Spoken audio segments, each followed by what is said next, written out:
Yes, sir, we are live. Okay. So I'll start now. Welcome to Realty Web Series. Since the current disruption is affecting different asset classes differently, we are trying to discuss all of them in Realty Web Series, ranging from commercial to residential, retail to industrial, co-working to warehousing, and all in between. Today we will discuss the segment which was one of the fastest growing in the last couple of years, and the current crisis has put a break on it.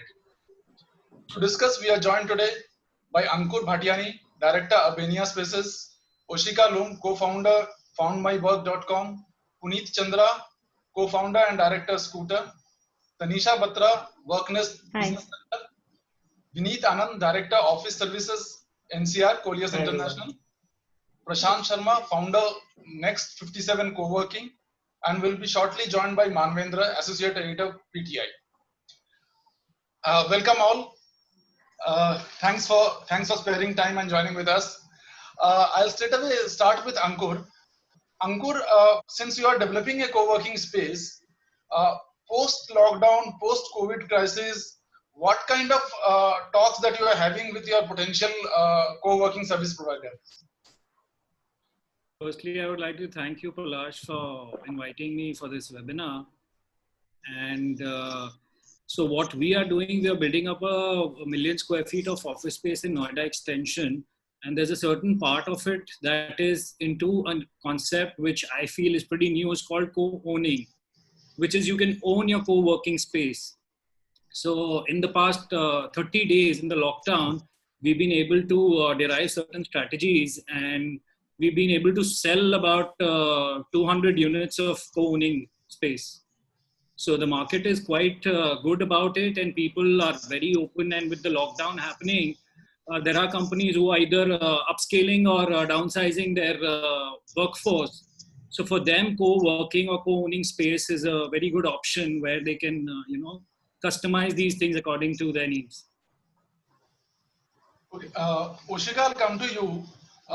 Since you have a listing platform, you are a sort of aggregator. What kind of trends there were earlier, and how are the trends changing now during the lockdown period? What listing trends are there mainly?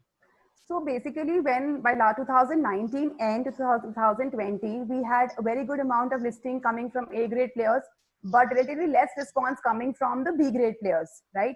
But with the COVID crisis, with the last trending we see is one we saw was that there's a massive increase in the demand for the virtual office spaces. That was one thing. Secondly, what I noticed was in terms of listing, yes, have pretty much been the same the way they were earlier, but there has been a shift in the nature of clients.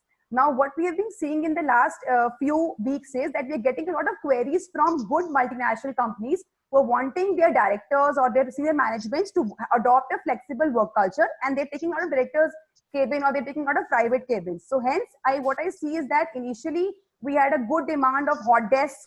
We had good demand of people not being very rigid about going only for a private cabin. But yes, now keeping in mind the norms that the government, the WHO is giving post the COVID crisis, I see that a lot of people, a lot of companies are going to be going for more private cabins, more cubicle sort of a culture. So yes, there has been a shift in the same. Although if you ask me, Palash, in terms of listing, yes, we have A grade, B grade players, but listing is not a big hassle any which way for a listing platform like Find My Cowork, as we are one of the largest search engine for workspaces. But yes, in terms of clients, I see a lot of changes that are happening. Yeah. Okay. Now I'll come to Puneet. Puneet, will the premium segment be the hardest hit? And what is the kind of dent that you have already witnessed due to COVID and lockdown? Thanks, Palash, first of all, for inviting. I'll touch base a little bit upon the effect of COVID, which has been on the premium segment or on the other segment. So if you look at co-working itself has a lot of divisions. So one is co-working itself, and one is managed office space, and both have witnessed their own both had impact of COVID. While we saw that co-working had a far greater impact of COVID, managed office, because of its premiumness and grade A tenants and some solid tenants which are financially backed, had less of impact. I do see that in future, both the models are going to work very, very well in future. in terms of what we have witnessed, our business has been quite stable thanks to our all graded tenants, majorly all multinational companies. So in the premium segment, I generally feel that these companies are more stable. They are backed with a lot of financial capital for to sustain, such downturn. For example, some of the clients that we have is American Express, Baker Hughes, and likes of these clients, which I don't think are very prone to such downturns. I would say the impact on these companies are there, but they are sustaining it and they're going to come out of it. So, in terms of demand, I think what we have witnessed during the times of COVID, there has been serious inquiries, serious large inquiries coming our way, and I see that all co-working players are going to really, really benefit out of it. Not just talking about the managed is definitely going to benefit, but entire co-working community is going to see a new wave of growth. So, like you started, I think the last point I want to make, like you started that co-working witnessed a growth which was never witnessed in any industry before COVID. I would say that this growth will continue post-COVID because lots of companies, and I'm talking about grade A companies, premium companies who are now wanting to look at co-working and wanting to move into flexible spaces rather than traditional spaces. But Puneet, downsizing, salary cuts, cost cuts that are happening across the board, wouldn't that impact your segment, especially the premium segment?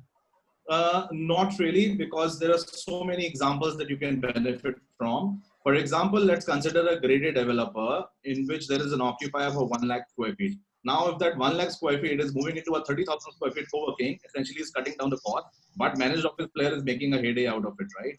So it really depends on the kind of client who's sizing down, but whatever sizing down is happening, they still want to move in a flexible space. So there are all kind of examples. I mean, a 1,000,000 square feet occupier might want to look at 5 lakh square feet. Now, 5 lakh square feet for a managed office is like a big, huge requirement. And he may want to market it as one of the biggest deals happening in the co-working so far. And it may come out positive, but for the client, it is like a 50% cost cut in its own cost.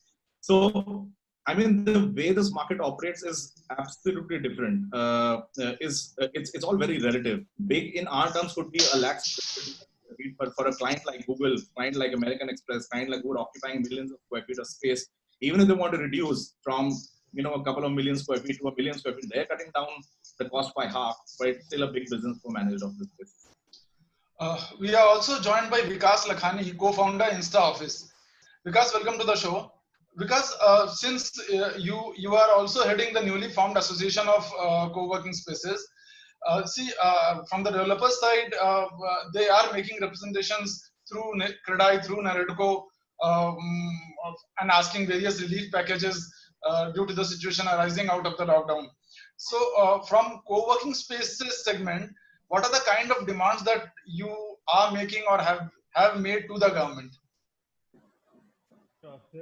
Thanks for having me. I'll just make a very quick clarification. I'm not heading the Workspace Association. I am one of the members of the Indian Workspace Association, and I'm one of the very active volunteers who are driving the agenda of the association. With regards to with regards to what you said in terms of the representation that you're making, I will take a step back and reflect on the things that you just mentioned a few minutes ago. I think what we were discussing was basically the impact COVID crisis has had on co-working. And I would like to break that into two parts. One is the immediate term, the near term, which is directly impacted by the COVID crisis. And the second is medium to long term, which is really going to shape up once people have better understanding of how the economy or the business or the demand is going to shape up in the post-COVID world. I think what for the most part we are doing is we're basically trying to drive trends in the co-working industry or any industry for that matter based on a short-term reaction of everybody at this point. And this reactionary phase we have to understand is based on very limited preparation. Nobody really knew that this was going to happen. So whether it's downsizing, whether it's layoff, whether it's cost cutting, a lot of this is absolutely reactionary. And I think as people are getting back to business as usual, they're getting more and more data, they're getting better visibility in terms of how economy or how demand is going to shape up. They'll start to make a little bit more informed decisions. And I think this is where Puneet is saying this is that way a great time for co-working or flexible workspace or managed office space providers, wherein we will become an integral part of workspace strategy. To push that further, what you were asking is basically what representations that we've made to multiple bodies or the government. So basically, our demands have largely been focused on the short-term pain, and that's a deep pain. And we're not the only ones who are being impacted. Like most industries out there, we've been also fairly severely impacted because the entire cash cycle is stalled, entire business cycle has come to a standstill. So some of the demands that we've made, and generally they've also been addressed by the government. One, I think a lot of the representations or directives have come towards rentals from the government, whether it was because of for the residential rents or some retail rents. So there have been representations from multiple bodies for rent waivers during this time. So residential associations went further, retail restaurant associations, retail associations asked for rent waivers. So we made a similar representation as well, that if there was some kind of guidance, some kind of notification that could come to this effect. We asked, given that we are a fairly young industry, a lot of us have huge TDS refunds stuck, which is a lot of liquidity actually locked in. So we made a request for those TDS refunds to be expedited. And the government has actually paid heed to it. I think for the most part, generally, that has been addressed. A lot of the TDS refunds have come back. Yeah. Third, we did make some requests around pumping in more liquidity, whether through the CGT, MSC scheme or other schemes that had been existing already in place. And again, some of these demands have been met, not directly, but indirectly, generally for the other industries as well. So these were some of the requests that we had made in terms of fixed costs that we have with regards to, fixed electricity expenses. We do have commercial connections. So there is a huge fixed cost element with regards to the electricity cost. And the states have actually made their own decisions, whether in terms of deferrals or in terms of some sort of relief on these costs. So there were these bunch of requests that we made to the government in terms of reduction of GST, in terms of TDS refunds, pumping in liquidity. And some of these have been addressed, some of these probably are still in discussion.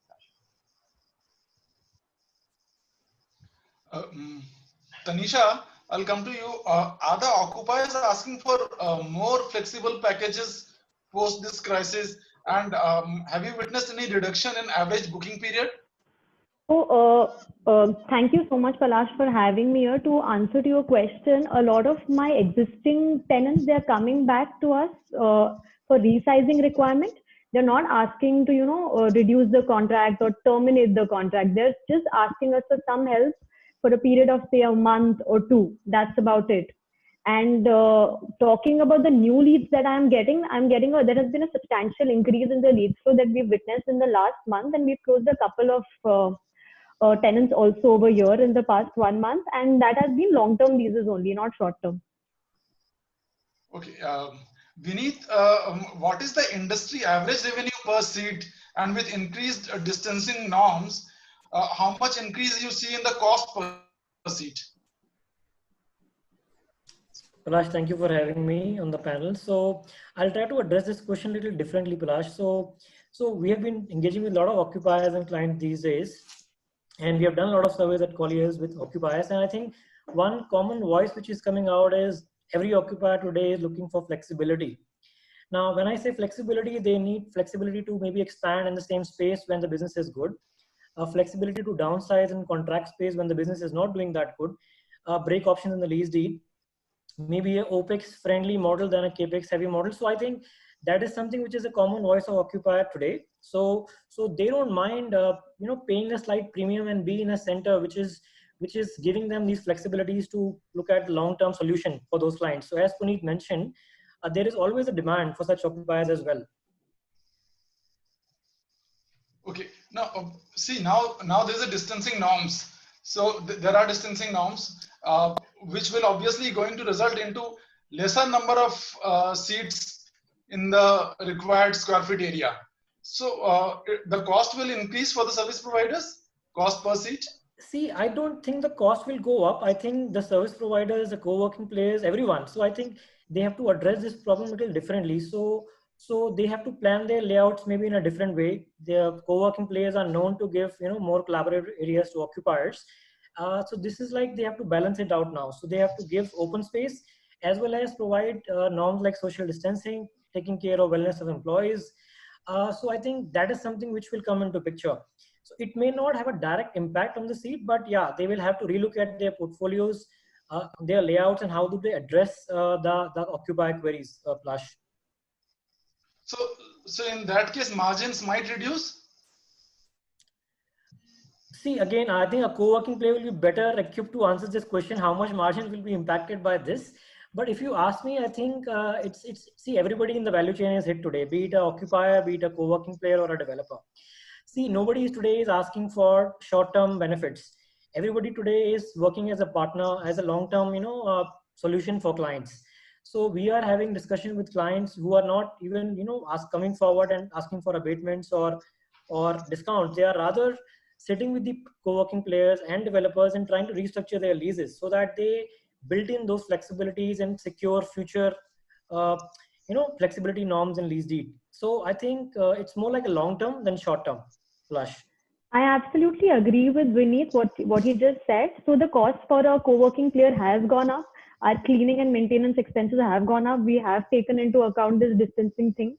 So, but this is a very temporary thing and a short-term thing. Things will stabilize in a span of say 3-4 months. So right now the focus is on building relationships and not on making money out of it. Right now we're just trying to sail through this whole thing, and saving on costs.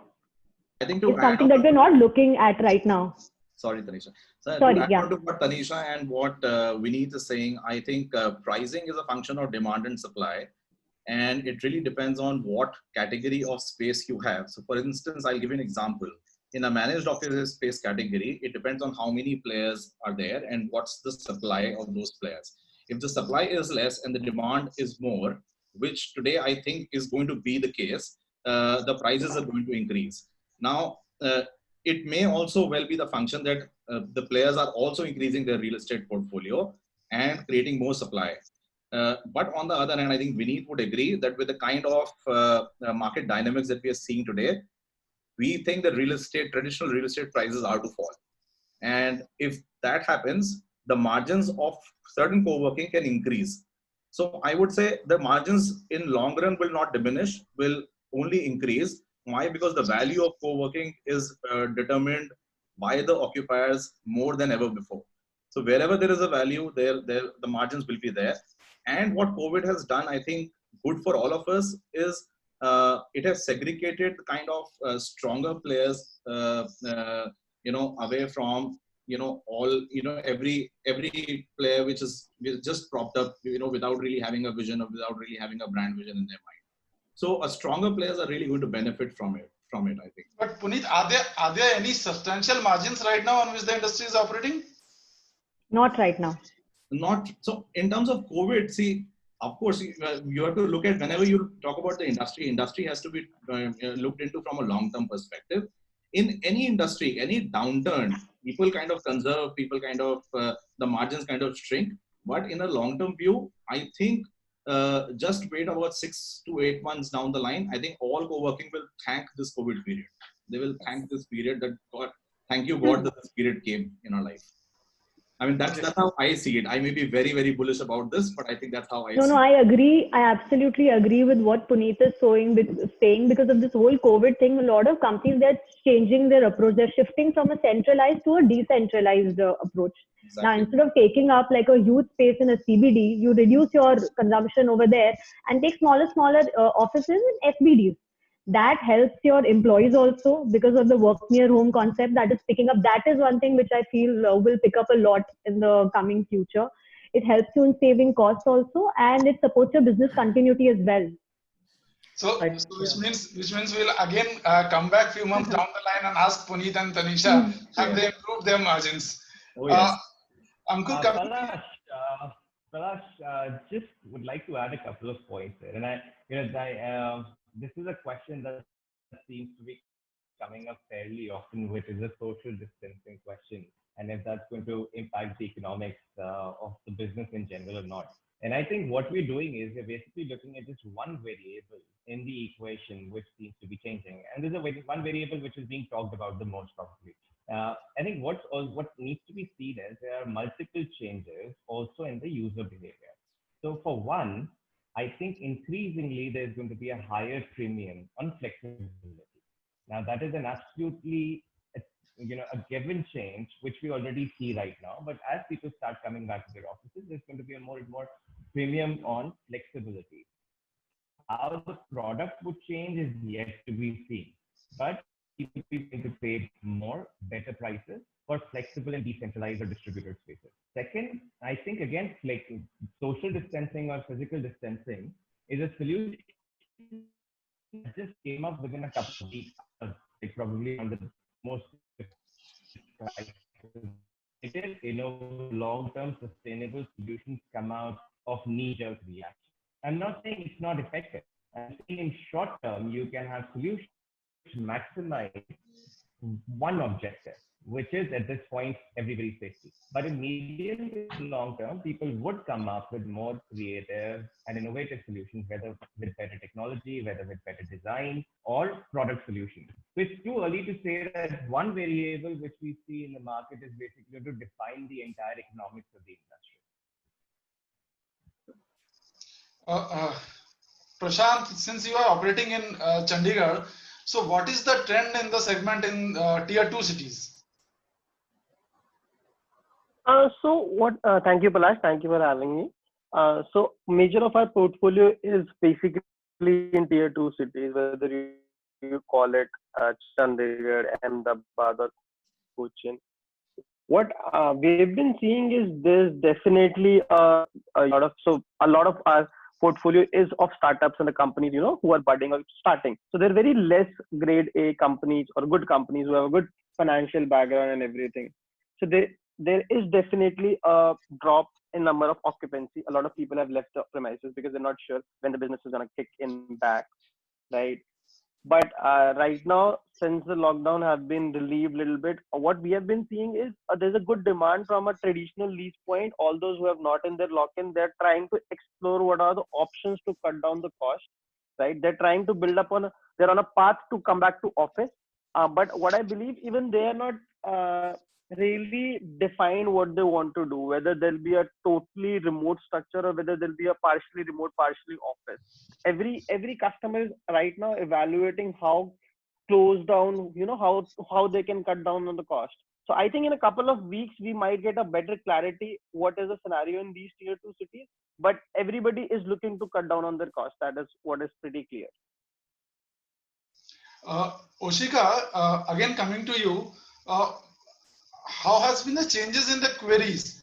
Have there been any upsurge in cheaper options? Are other people searching for cheaper co-working spaces? So right now, just to add on to a point, right, that right now you just heard that the tier 2 cities are getting less amount of queries. There has been a drastic change in the demand increase from the tier 2 cities. For example, last week, the 2 campaigns that we have been running very vigorously, we could see a decent amount of demand coming from the tier 2 cities as well. So now coming to your question, yes, in the month of March and April, possibly people were very confused. They do not know where the economy will take, what will happen, where the businesses will go, because of which what happened was that we were getting more of queries were coming from virtual offices, as I mentioned. But yes, in the last few weeks, I see good amount of queries which are coming from bigger companies. Of course, when you come from a bigger brand, you generally tend to get attached to a grade A player because you have certain kind of quality insurances that have been given by the company as well. So yes, if you talk about the queries coming from a director's cabin or maybe for a query which is more of a private cabin, yes, I see, or the Find My Cowork basically witnesses queries which are more coming from the companies which are looking for spaces like Scooter, the brands like Innovate, because they are more assured about the social distancing measures, more about, especially after the Corona crisis. However, yes, there is no doubt that the grade B players also, I can see we are really getting good amount of leads. There is a slight more preference because of this COVID for managed office spaces, because one, the person feels when he's paying a certain amount of money, he's getting an assurance. And yes, there has been a shift from a traditional workspace culture of bigger brands, like biggest of the biggest brands for wanting to come to flexible workspaces. But right now, a more tilt towards managed office spaces. But I see, because nobody right now is that comfortable as per the lead metrics to go for a hot desk immediately because of the social distancing measures. However, I feel co-working spaces who are putting their best efforts forward. The promoters are working towards it, giving them sanitization, giving thermal scanners. I think, yes, in the next 3 months or 4 months from now, even the co-working typical that hot desk culture will also emerge in. But yes, as I just to answer you, Palash, that there has been a difference. First of all, we had virtual office demands more. Now we are having more demands coming from multinational companies to go for directors' cabins and private cabins, and little more of flexibility is there, but not hot desk demands are relatively lesser in the market. Also, there's one more thing is that coming to tier 2 cities, yes, Coimbatore, and there are some small areas, Indore in particular, yes, in spite of the COVID being heavily there, Ahmedabad, Indore, and Coimbatore, we have been getting massive leads from those places as well. So yes, in the last 2-3 weeks, things are changing. And I think for all the co-working spaces, I think we have around 500 co-working spaces listed. I can see that, yes, we are going to be seeing a lot of good queries coming in. And I think it's going to be a good, as Puneet also said, it's going to be a very good time for the co-working space. I think we'll thank COVID, post the COVID crisis. Yeah. So this is what we are gathering is very different from the common perception that people are having right now about the office spaces and also co-working spaces. I think very good to see such high positivity across the panel about the co-working sector, which is much required now. Yes. But Palash, I would like to add in here that, we are a young country. The youth would not want to, whether they're working or they are out of jobs, they would want to do something. And co-working is the best platform for them to start anything new because the cost is very limited. So now, like we see a lot of companies have sacked a lot of people, they are not going to sit at home. They would want to either join another company or want to start something of their own.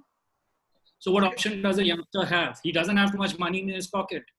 So the best option available is the co-working. That's what I feel. And that's why, the people on the panel are right, that in the next 2-3 months, we would have very clear indications of where this is moving. So Ankush, since you are right now developing your property, with increased social distancing norm, are you changing layouts, the plans, the internal structure, or things like that to accommodate the newly incorporated norms? See, we are in the construction stage right now. So, when the final product comes out, right now we have the structure ready, but the interiors have to be done, let's say about 1 year down the line. So once we do that, we'll incorporate depending on how the situation is, because understand COVID is, yes, a pandemic. COVID is a problem, but it will go. These times will pass, and people, humans are, very social people. They are social animals. These precautions are being taken. Yes, we are, when we give the final product, we will see what is the scenario and then accordingly, design the space as per the norms. And how has been the sales during the lockdown period, and have you revised your revenue targets? See, what we have done is we have made a product which is quite affordable. Let's say it's about 3 lakhs, and that also the person has to pay over 2 years, over 24 months. So it's a very affordable product, and people are getting adapted to the co-working culture, and they know, you can own a seat. So it's a very limited investment, and the returns, like we see India is increasing their co-working space every year. So we expect that our investors will get good returns out of it. And like I said, we have clocked about 200 sales in the past 30 days. Okay, Vineet, shall we expect more consolidation in the segment with the bigger players lapping up the smaller ones? So Palash, see, every industry goes through phase like expansion, consolidation, and innovation. So with co-working will be at the right time. And I think it's already happening. So there are larger players which are trying to enter the Indian market, and they are trying to partner with existing players. In some way, they are also trying to, maybe acquire them and build the portfolio. So they are trying to grow inorganically rather than doing organic growth. But I think from the long-term perspective, what people are talking is that they're focusing more on quality rather than building the size right now. they are focusing more on the tenant profile. What kind of tenant will they like to have in their portfolio? They would like to have more profitable balance sheets rather than building a large square footage portfolio. So I think it's already happening, Palash. Okay. Puneet, has the flexibility increased in prices after the lockdown? So I would say lockdown hasn't opened properly yet. So still can't really, comment 100% on it. But yes, I mean, with the kind of inquiries coming in, one, people are looking at certain flexible terms, that's for sure. I mean, there are all kind of examples, frankly, Palash, because some of the companies which are downsizing from a far greater size to a very small size and they want to consolidate themselves in a managed office, they are already cutting a lot of costs. So there are all kind of examples available. So can't really, comment that, are they looking at certain very different kind of flexibility? No. We haven't really received a request to modify a layout according to a social distance count. We haven't received any requests so far because I think general belief is that this is going to go. I mean, it is here for some time, but for a long-term capital deployment on the fit out and furnishing, nobody wants to change the layout based on these norms. They just want to, maybe call their people on alternative days, or they would want to call a certain percentage of people to office. But capex is a heavy investment, and I don't think people are going to change a lot of design in the way office is built today. Vishal, I asked this earlier also. You didn't join at that point of time.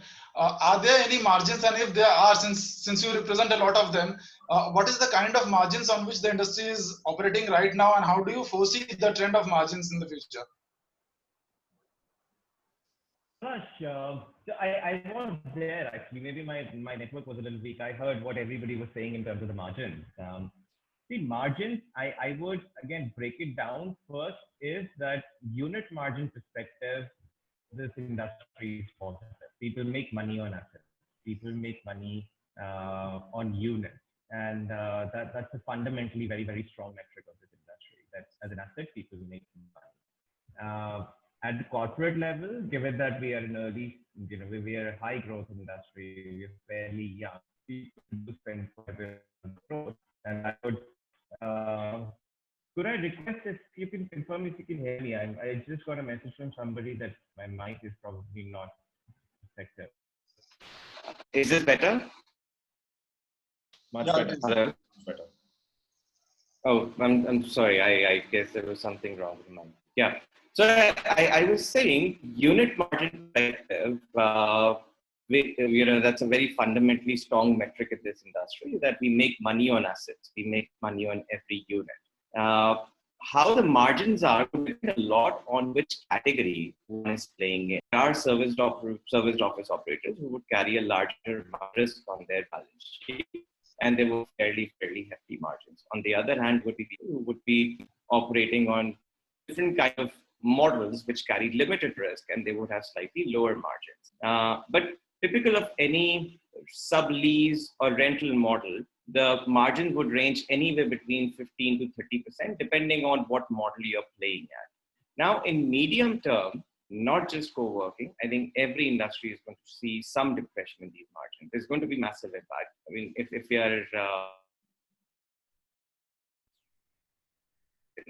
so there is going to be an impact. But as I was saying earlier also, maybe my sound wasn't clear, there are many variables which are actually going to impact the margins in a positive way as well. One of those being that users will be willing to pay a higher premium for flexibility. Now, traditional real estate doesn't allow that, co-working does. Second, we would see a complete generation of users who are going to be highly appreciative of even low probability risk. I mean, in our lifetimes, we never expected something like COVID could happen, and we never really would have allocated resources for that kind of flexibility or agility. But now, I think at least for a generation, people are going to be highly appreciative of even low probability risk and would be willing to pay for it. Now, a lot of these things would actually impact the unit economics of this industry in a positive way. How much, in which direction, at what time, I could make as good a guess as anybody else. But my feeling is, at least for the next 6 to 12 months, we are going to see everybody is going to try to consolidate, to focus on their books, trying to make a more sustainable, viable model, and then focus on growth and try to expand margins. To summarize, I think the general sentiment or the fundamentals of the industry still remain highly, highly positive. Needless to say, there's going to be some short-term pain and deep pain. Okay. Oshika, corporates are now opting for mulling decentralization also to reduce concentration of the employees. Will this going to help the segment? Yes, I strongly feel this will help. One thing is going to happen is that, which I see like very oftenly, is that a lot of layoffs are happening in bigger companies wherein people have packages of around 35, 40 lakhs. And I see that they are being asked to lay off, and they're good resources from good colleges and good experiences. So I think a new trend that will happen in co-working is possibly these people would like to not really join immediately, but start something of their own. And hence that can be a very big benefit that the co-working sector can see through. By with a lot of layoffs happening, good resources, a good entrepreneurship culture can emerge. And as in entrepreneurship culture emerges, I think co-working moves hand in hand with entrepreneurship, and co-working go together. That's the first thing. Secondly, yes, with decentralization, I feel what is going to happen is that the cost that the traditional, for example, companies, bigger multinational companies, they have very heavy capex cost for their office spaces, traditional office spaces. Now, once they're going to, what's going to happen is they will be reducing their cost. Half of the employees will be working from home. As I said, half of them are giving flexibility to their senior resources to work from flexible workspacing, adopting a flexible work culture. So I strongly feel that yes, with this policy adopted by the companies, I think it's going to be a good boom for the co-working sector. Too early to comment. It's going to be gradual, because I think it's a pandemic that's happening in the country, which is itself it's happening across the world, sorry. So it's any which way a very big hit to all the sectors. But yes, I think co-working will fight back, and we'll see a very good business models coming out of the co-working sector. And thirdly, what I can see is that a lot of collaborations are happening a lot of collaboration queries. Being a marketplace is what Find My Co-work is receiving, that wherein two co-working space can work together in collaboration or maybe on a partnership model, so that both of them can benefit. Although this is more to be prominently seen in B grade and grade C and grade B offices. So yes, your answer, and I think this is going to it's going to be a good gradual boom to the co-working sector. Okay, now I'll start with US questions. Sorry, I agree with her that, when these startups, when people who want to come on their own and they would like to start their own business, co-working not only saves them money, but also saves them time, because, on the same platform, at the same space, you might have, maybe an IT guy or maybe an architect or a designer. So getting these resources, rather than going out and looking out for them and spending time on them, on this platform, a co-working platform, you would have everybody at the same place. So it's not only cost saving, but it's time saving as well. Okay, now I'll start taking viewers' questions as well. Manvendra has also joined. After this, Manvendra from PTI will ask few questions. One question is from Prashant Singh, who belongs to Noida. He's asking to Tanisha, what is the average price of co-working per seat in Noida, and what kind of reduction can we expect? Reduction in price?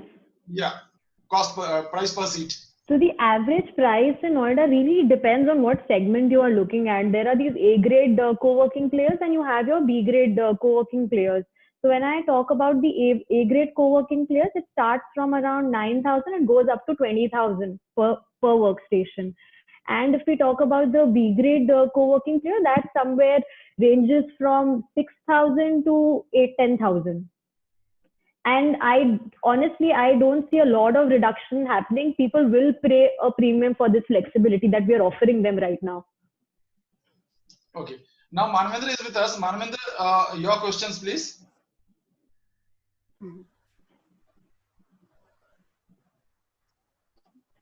Manvendra, are you there? Hello, am I audible? Manvendra, yes. Hello? Yes. Yeah, go ahead. My question is to Vikas. He has been very instrumental in forming a new association for all the co-working operators. So I just wanted to understand now, since things are opening and centers are opening, how the industry has dealt with or it is dealing with the issue of rental, both inflow as well as outflow. Manvendra, could I request you repeat the last 10 seconds? how the industry is dealing with the rental issue, both inflow as well as outflow. Okay, so Manvin, that's a difficult problem. I think everybody is trying to solve. Having said that, it's not a problem that we haven't found a solution of. I think what is happening is from everybody's expecting a single solution to this problem. And I'd be very honest, even initially, probably everybody thought that we could have a single solution to a fairly dynamic or a complex problem. Now, if you see, I'll break it down from let's take it from the landlord side first, which is the rentals of the property. Every property, every agreement is is unique in a way. Some have forced clauses, some don't. Some are fixed rentals, some are not. Some have certain lock-ins, some don't. Some are grade A properties with some are grade B, grade C, or non-graded properties. Some are institutional landlords, some are retail landlords. Now, all these dynamics play into how do you solve this problem. Generally, what I can say is that there has been some sort of relief or comfort or cooperation from the landlords, mostly in form of supporting in terms of the cash flow. Not really in form of absolute waivers, but for the most part, what we've seen is that landlords have been amenable to some feedback and they've been trying to help with cash flow, whether in terms of deferrals or in terms of staggered payments. And people have had limited success. Some have had a lot of success, some haven't at all. Depending, as I said, depending on agreements, depending on your previous profile of how you manage the relationship with the landlord. Such cases where the operator would have had a slightly strained relationship with the landlord in terms of payments, in terms of managing that relationship previously, and now they're not getting any cooperation from the landlord. Now, as I was saying, I do this in unique ways, depending on all these factors. Also from the client side, again, a standard request mostly was that there should be an absolute waiver during this time.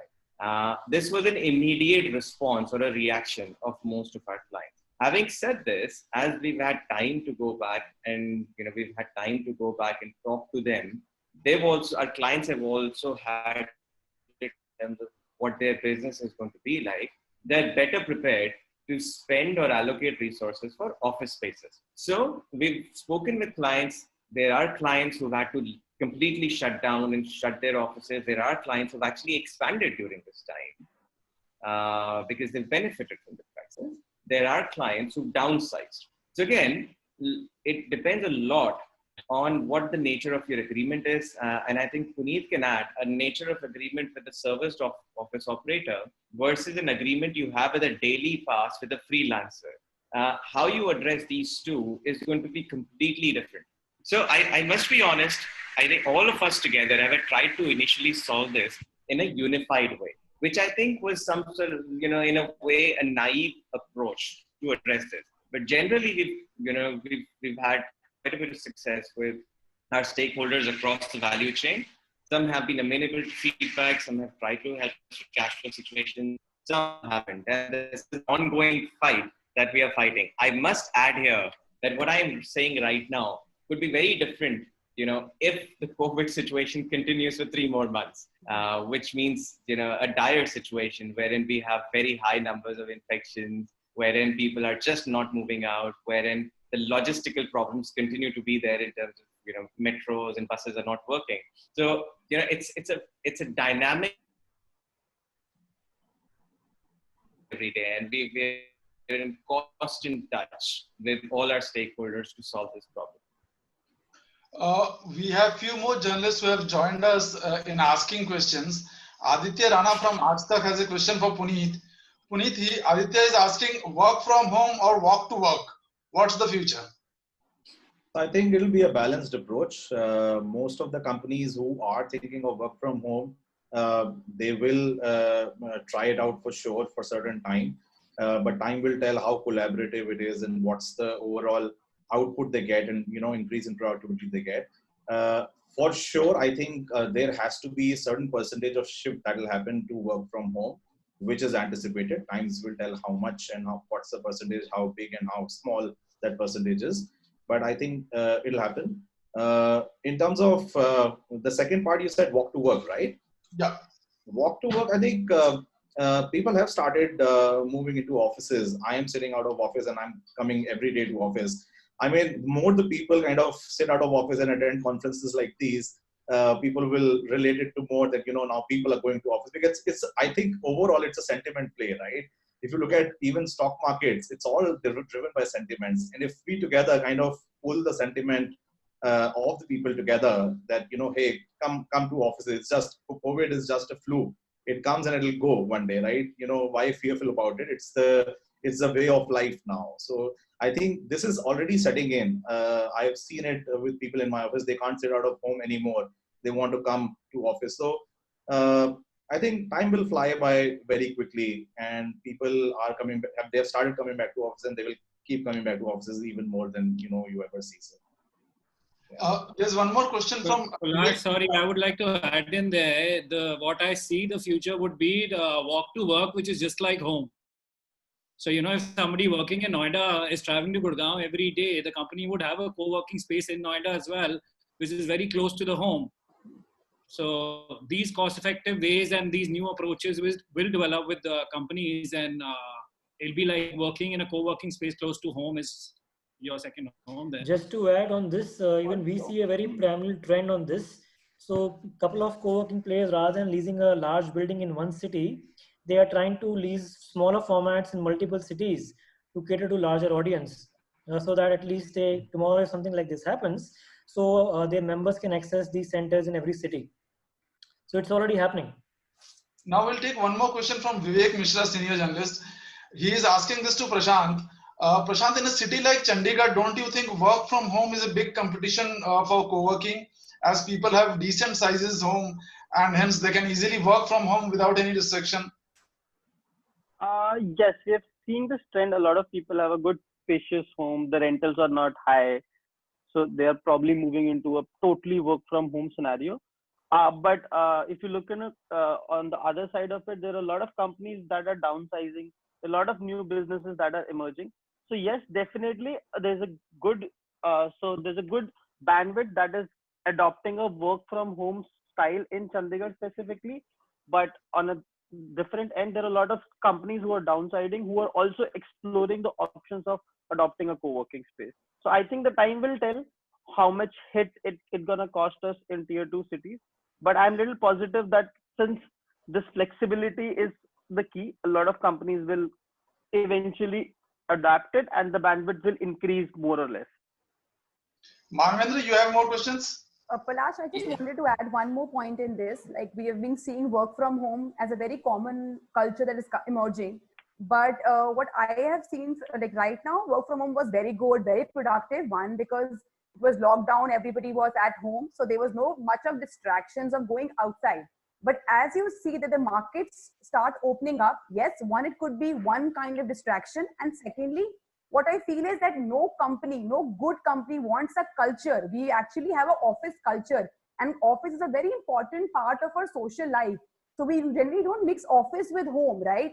So I feel that for intellectual and emotional development also, work from home cannot be a long-term model. Yes, right now situation is such when the world is facing a pandemic that we have adopted such a norm. But eventually people need to come out, people need to have for the intellectual development, for their emotional development. It's a very working is a very important, working in offices it's a very important part of your social life as well. So I think there's going to be a shift in this. We are going to have flexibility coming up, but not totally elimination of office spaces. I would like to add to what Ashika is saying. She's absolutely correct. We are all social animals at the end of the day. That intrinsic desire is there in all of us to go out and interact with people. The camaraderie that you develop with your colleagues is not possible virtually.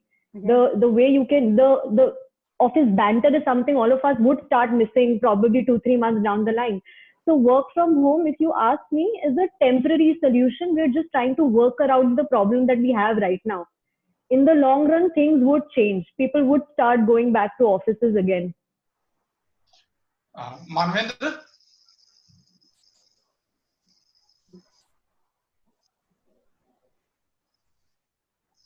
Manvendra, are you there? Hello. Yes, Hello. Manvendra, go ahead. My question is to Puneet sir. How much business co-working operator must have lost in these 2 months? Sir, very What is your guesstimate? Sir, very difficult to say. Very, very difficult question you have asked me. But sir, Because I think it's the sectors who have got hit the most, and I think it depends on what co-working players have exposure to, what kind of business will determine how much loss they have really made. I think in terms of, I would rather comment on the category of co-working players.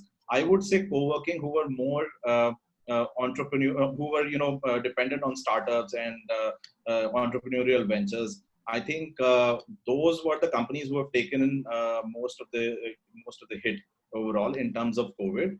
But like I said, these are the companies who would emerge much stronger post COVID. In terms of managed office, I do see that they have emerged far more stronger in this time.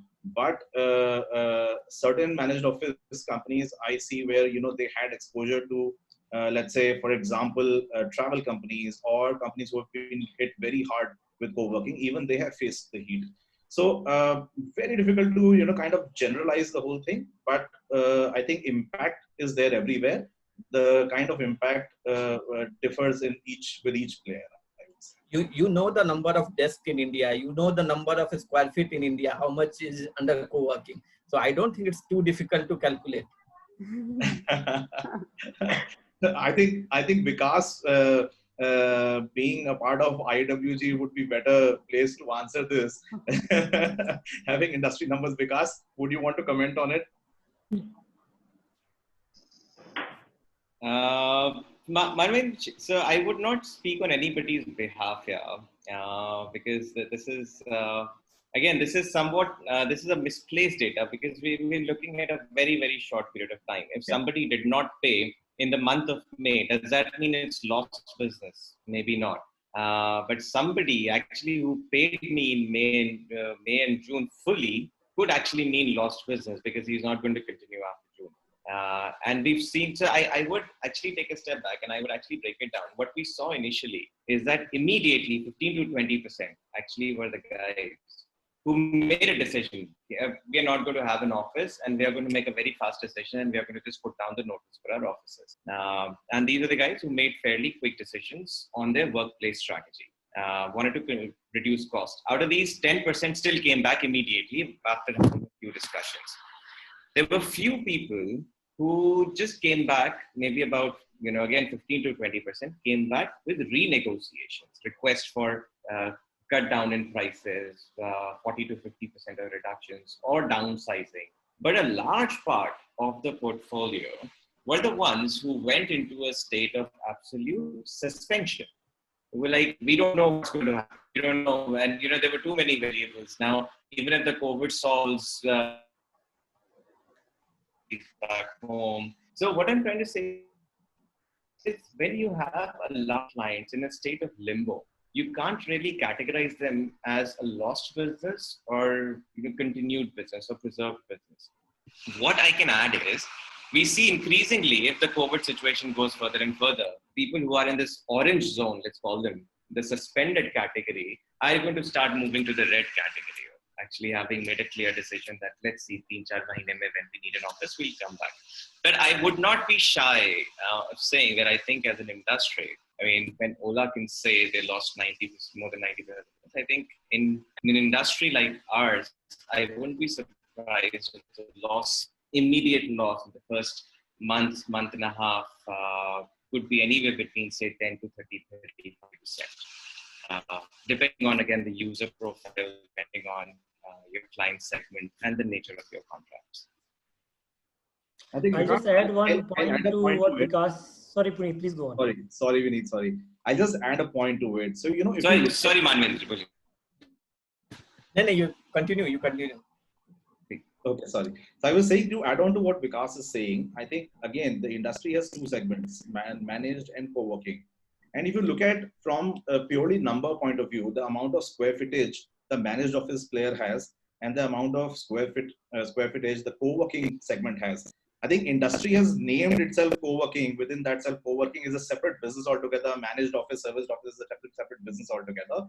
You would see that managed office and co-working are quite balanced. And you would see a lot of very large players in managed office. For example, let's name the top 5-7 companies. They would by themselves hold about 9 to 10 million square feet around the country. Now that's a huge number. But when you look at from a perspective, I think what Vikas means here is from the co-working perspective, 90% revenue was hit at this time. But in the managed office category, I would say it would not go beyond 20, 30, 35%. It would still remain there. So overall, as an industry, I don't know what would be the average percentage like, but yes, both the players have been very different in terms of what revenue they have lost within this time. So that's slightly a contrary view that I have of the industry overall. Puneet, sorry, I'll just clarify. I did not say that there was 90% reduction of revenue in co-working. Okay. There are other industries like hotel, and I think Ola also recently gave some indications of the loss of business that they had, which was massive. And I mean, from an industry perspective for co-working or serviced office, I think. Sorry, your voice is breaking. Yeah, we have problem with Palash, I'll just add one macro perspective on this particular piece which Manvinder brought in. So see, the overall commercial leasing activity across the country has been very, very robust all these years. Last year it was 50 million square feet plus on a pan-India basis. NCR was 10 odd million square feet. Even this year in Q1 2020, it was around 1.8 million square feet of absorption, which already happened. So the year started on a very positive note. So what has changed really is the slow decision-making process, which is because there's these multinational companies, they have their head offices in US, in Europe, and because these regions are badly hit, there is a significant slow decision-making which is happening.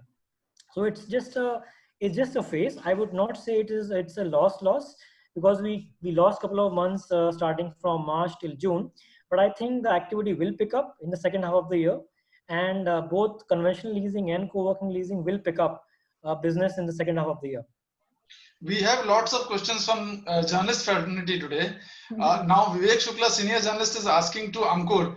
Ankur, will office spaces from an investor point of view still a good proposition for rental incomes?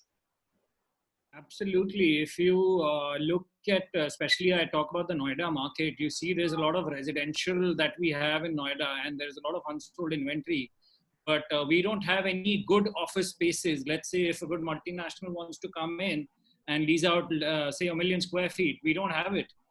There's no developer right now who is coming up with something like this. So even like we talk about co-working, there are companies that are there, but if you compare it to Gurgaon, we in Noida are very scarce of these kind of spaces. So yes, answering the question, the returns on the office investments will yield in the coming times. Okay, now we have your questions. Aniket Arya is asking to all 4 co-working owners, what about safety measures? How responsible can a co-working place owner be held for any cases? Who would like to answer that? Tanisha? Sorry, before we start, it's more about Atmanirbhar. So instead of holding accountable the owners of co-working, the person himself has to be Atmanirbhar, like Modi ji said, and take care of the safety norms with the lockdown being open now. No, that's a different thing, but both Tanisha and then Puneet, who can be held accountable if something happens? It's very difficult to pinpoint, honestly, the person who's coming to our office. So we are taking all sort of precautions when we say there is thermal scanning, there is frequent cleaning. So anything and everything that you can think of is something that we're doing in our center.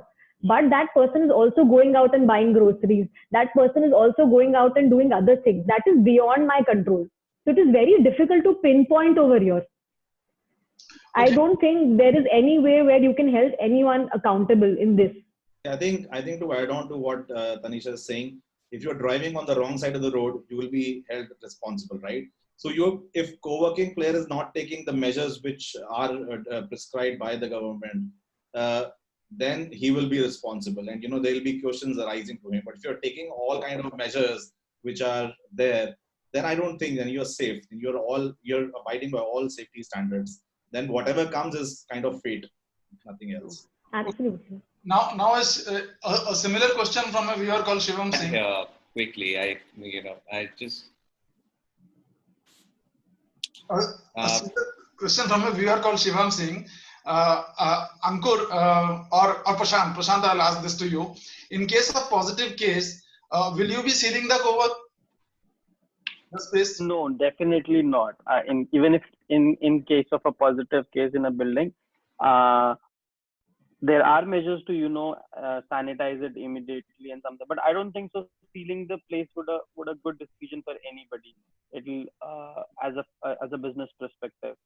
And I don't think so anybody can avoid that. If there is definitely, even if we follow the MHA orders, do whatever we are doing, there is still a possibility of a case coming up in your center. But that doesn't mean that the place should stop, or there are measures that need to be done in terms of cleaning the space and getting back disinfecting it properly. But closing down the space is not a solution. Because on behalf of association, have you made any guidelines that these are the norms, that safety norms that all the service providers will follow?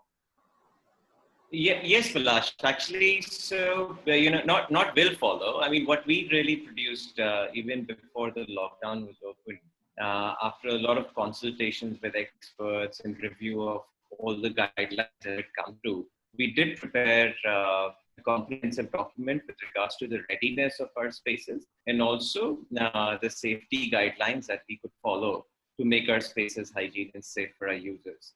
Now, with regards to they will have to follow. No, this is not an imposition on our members. These were only guidelines based on consultations and the review of guidelines that come from multiple other departments, relevant sources.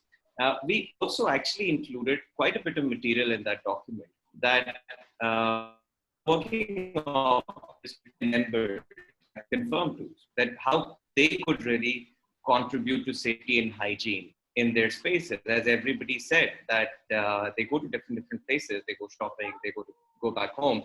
I mean, they're spending at. I think we have lost him. I think we lost him. I'll take one more viewer question. This is from Ankit Sharma. He is wanting to open a co-working. What are the factors one should look into as a physical site and technology? Oshika, would you like to answer that? Yes. So first thing should be the location, where most location is a very, very important factor for the person who's wanting to open a co-working space. I would say that it's better that he opens in Noida if he wants to open, because I think Noida as a market is really emerging, and we see a lot of IT companies which are coming in Noida, and there's a lot of space in Noida also. So keeping in mind, if this COVID crisis and these norms continue, because we do not know right now, we are in anticipation. If they say go for 6 months, 12 months, and if he wants to open it on an immediate basis, I feel the space area is very good in Noida. Hence, even the social distancing, a 6 feet gap between the chairs or a manageable cubicle and all these things can be arranged very, very nicely. So one, yes, location, according to me, if it's Delhi NCR, it should be Noida, which should be preferred. Coming up to the second factor, I would also say that these days commenting and saying that ये measures कर लो, sanitization कर लो is all very, sanitation should always be there. It's not today. I have not seen any co-working space which I have witnessed before the COVID also, which did not give me proper safety measures. They were sanitizers. Yes, they were less in use by the people themselves. But yes, co-working spaces were giving all these things. So whatever whatever parameters one should consider, one is going to be, of course, investment. Investment rates are better in Noida. Secondly is the location, is what he should consider. Keeping COVID in mind, COVID crisis in mind, I think nobody should run their business models because it's a very temporary phase. 6 months also, if it goes for 6 months, I don't think so we should plan according to that. But yes, location should be a very, very important criteria that he should be putting into, because Gurgaon has so many co-working spaces, not to be against that, and the competition will increase. And I'm sure with a business perspective in mind, he does not want to get into too much of competition, because chances of people using the space, one being the new one, and secondly, the competition factor might decline the usage. So yes, this is what I feel. I think the co-working space, and I think Ankur can give a better approach to this because he's developing one of them, so he can add on to this. Yeah. Ankur, you would like to answer? You've aptly put, Ashika, that Noida is affordable, and whenever you want to start anything new, you want to be cost effective, and based on that, Noida again is a good option to do that, and the resources available comparatively to Gurgaon are better infrastructure, I feel. And like she again said that you should not start a business with COVID in mind. Irrespective of the fact, you should approach it with a neutral mindset and just go ahead with it. But nothing against Gurgaon as such. So like if somebody is fixed about Gurgaon, so I have no problem with Gurgaon as well, but just given my opinion to it. Yeah. Since we And are with the new airport coming in, this area is gonna improve even better. The infrastructure is gonna get even better, and a lot of multinationals would also move in here. Since we are talking about co-working as a business opportunity or option, Vineet, how would fundraising be after COVID? Will it be more difficult to raise funds for the players? I don't think so, really, Palash. In fact, recently we heard the news that a large co-working player is receiving another tranche of funding.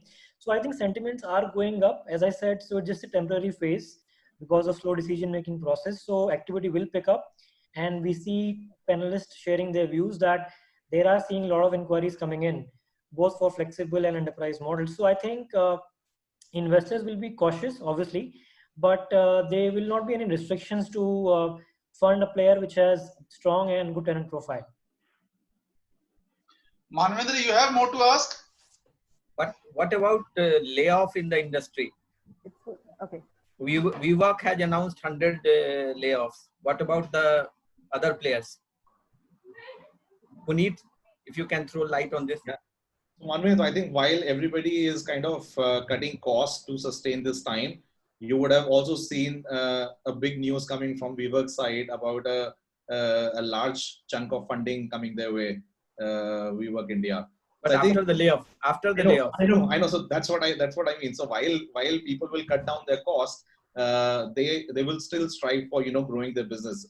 Cutting cost for a short term period is just a step that you're more serious about the business and you want to sustain bad times. I think nothing else. It's a part of life. It's a part of any business. Businesses will have positive and negative cycles. What as a business we have to do is survive these negative cycles and look ahead, look forward. I think that's what most companies are doing, which is unfortunate for people, but that's the way of life. I think at the end of the day. How many you have laid off? Yeah. I know you were coming to. We haven't laid off any, Manvendra. We have been supporting our employees. We've been giving salaries to them in advance, so paying them 7 days prior to the date. So that's what we have been maintaining so far, and hope that this continues. Instead, what we are doing is we are enhancing a recruitment drive now. So we are recruiting more salespeople because we see that there is a lot of business sitting out there, and luckily we have been in a positioning which is quite, I think, acceptable in the market in terms of when you talk about grade A brands. We are Scooter is the name that comes in every deal, every competition.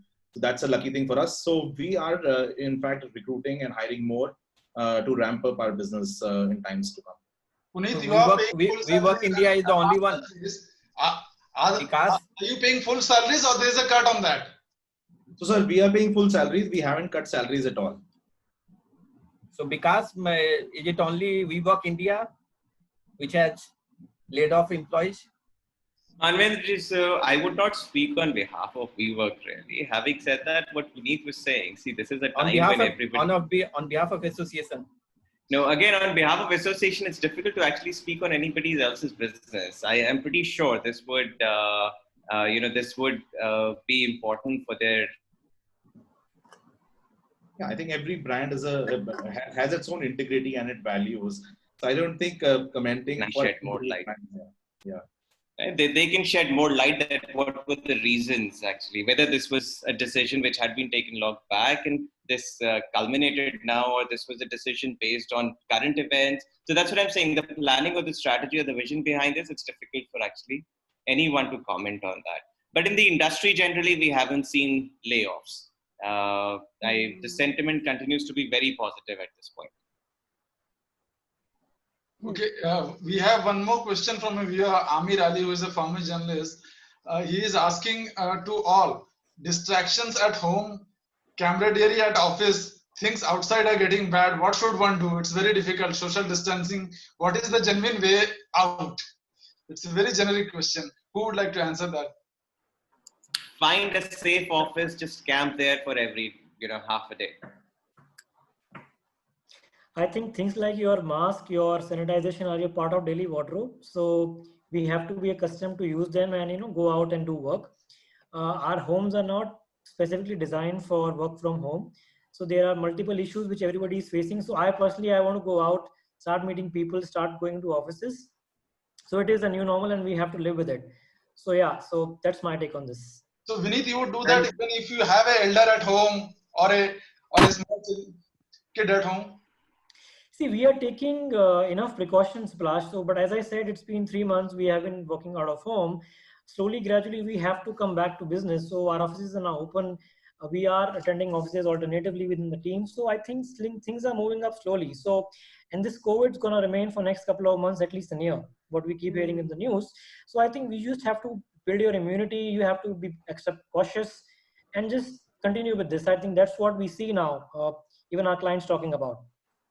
Oshika, before I wind up, Oshika, in our last discussion, which we were having on both office spaces as well as residential, many of the consultants and resident players were saying that due to work from home, now people are opting for a bigger home so that they can work from home. So people are opting for a bigger home. People are opting for their own home so that they can work from home. Is this going to affect the overall office spaces segment and particularly the co-working segment? So I would like to add here something that there's a reason we have always had home as separate and office as separate. There's a reason we have an office culture and we have a home culture. We don't mix it, right? Similar philosophy follows here as well. You can build your home. First of all, you can't have, the economy is not such. Everybody is not that rich enough to purchase a house immediately. When the economy is actually going towards a downfall trend, I don't think so. Anybody for that matter, not putting across to anybody in particular, can purchase a house at this phase of time. You just go and purchase a house because there's a COVID crisis which is going to be temporary. So I personally feel it's not going to affect one. The reason is that the buying of a new house, that means you technically have to buy a 5-room home, which is not going to be at a cheaper cost. It's going to have a very big cost. And I also think that people, yes, are trying to make their infrastructure. Even I am trying hard, but it's impossible to get a work culture at home. Right now, we're doing it because there's no option, because there's an option between your life and the option between work, wherein I will obviously say life is important. But coming up with the future times, I do not think so. So tomorrow there's going to be something. Tomorrow Corona starts happening in your colony. You can't shift your colony, right? You can't shift your house again. So you have to understand one thing very clearly, that yes, we should take the precautionary measures, keep everything intact, pray to God that this entire pandemic goes away from our lives and move forward, because there cannot be a backward calculation to this. Also, there is one more thing, that there is going to be absolutely, saying today that the trend will change and people will start buying houses again is extremely positive. But I don't think that's a very suitable thing, because as I mentioned, working from office is not only for working. Offices don't only want productivity. We want a social setup. We want a social circle. Office is for a social circle, social fulfillment and emotional connect with people. So with virtual offices, you cannot, by talking to you on Zoom or having hosting such things can be a short-term thing, will not go for a longer perspective. This is what I think. Also to add on to what you're saying, I think just by logic, I'm saying anybody who's spending 30-40 lakh rupees on upgrading their house, I think they would rather take a walk. They would rather want to take a walk to work option and take a seat at a nearby co-working space for 6,000 rupees and work out of there. Exactly. I feel the same thing. Yeah. I absolutely agree with what Puneet is saying. They want rentals, I believe. Manavendra, more questions? One question to all the operators. Have you dropped your per desk price post lockdown?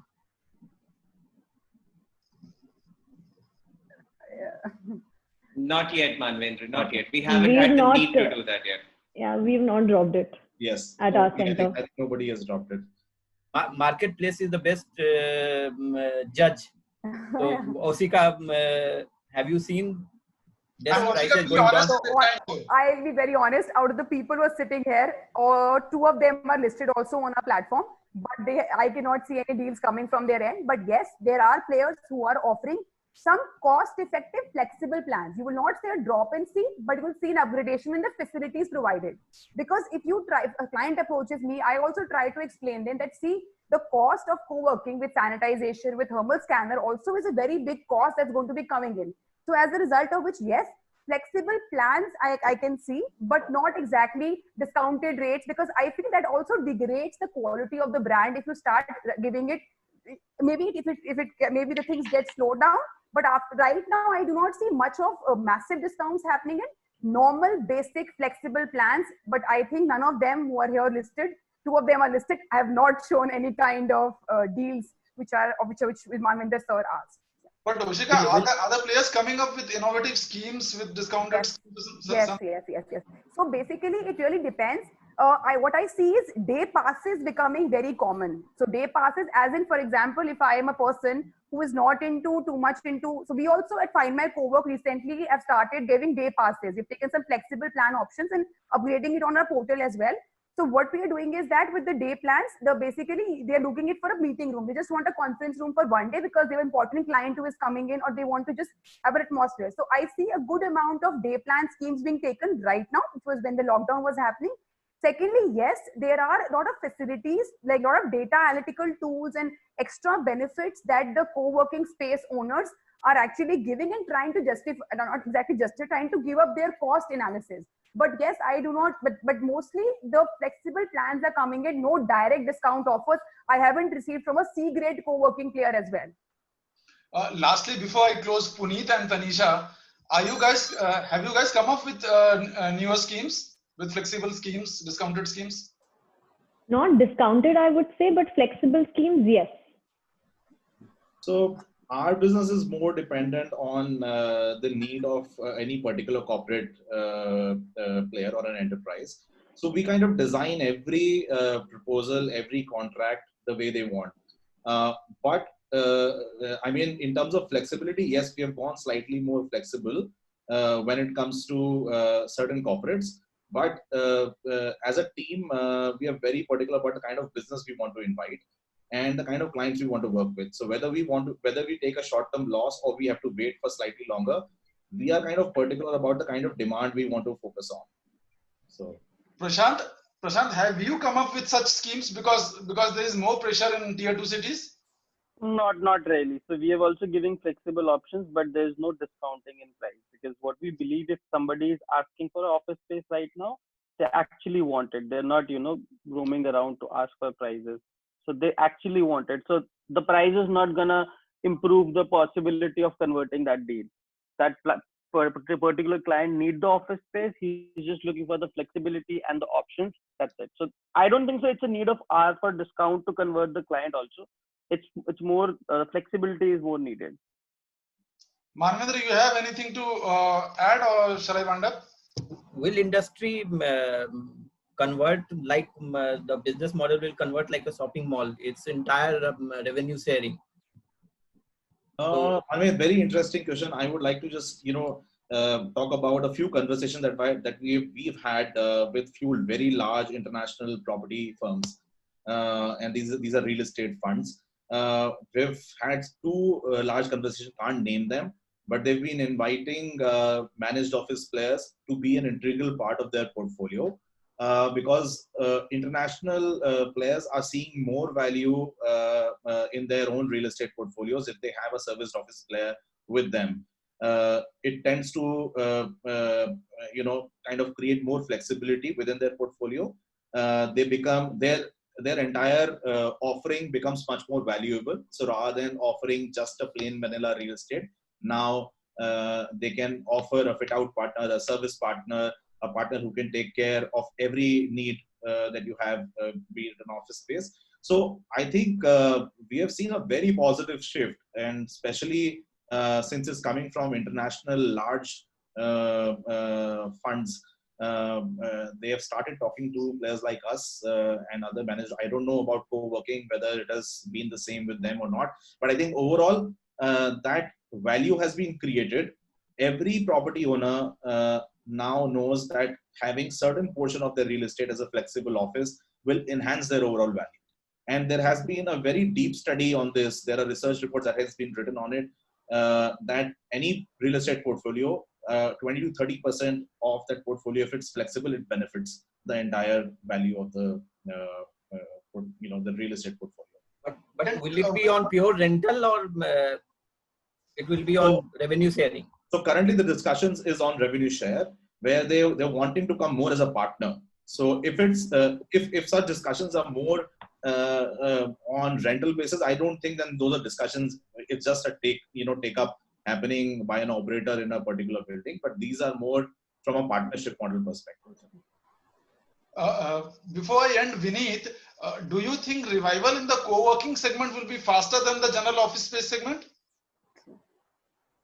I think both, Palash, to be honest with you. But what we see today, panel sharing their views on how the co-working demand is picking up, I think co-working definitely will have an edge, coming back to business faster and sooner. So yeah, but it's a journey we have to cover together. So, but market will pick up in the second half, both for conventional and for co-working. True. So I think what all the panelists have said will again come back few months down the line and see how the segment has recovered, and has it really grown faster and in the same way as all our experts have been telling. Thank you very much for joining at Realty Web Series. We'll be again back next week. Thank you. Thank you so much, Palash, for Thank you having so us. much, Thank you, Palash. everyone. Thank you, everyone. Thanks, everyone. Take care.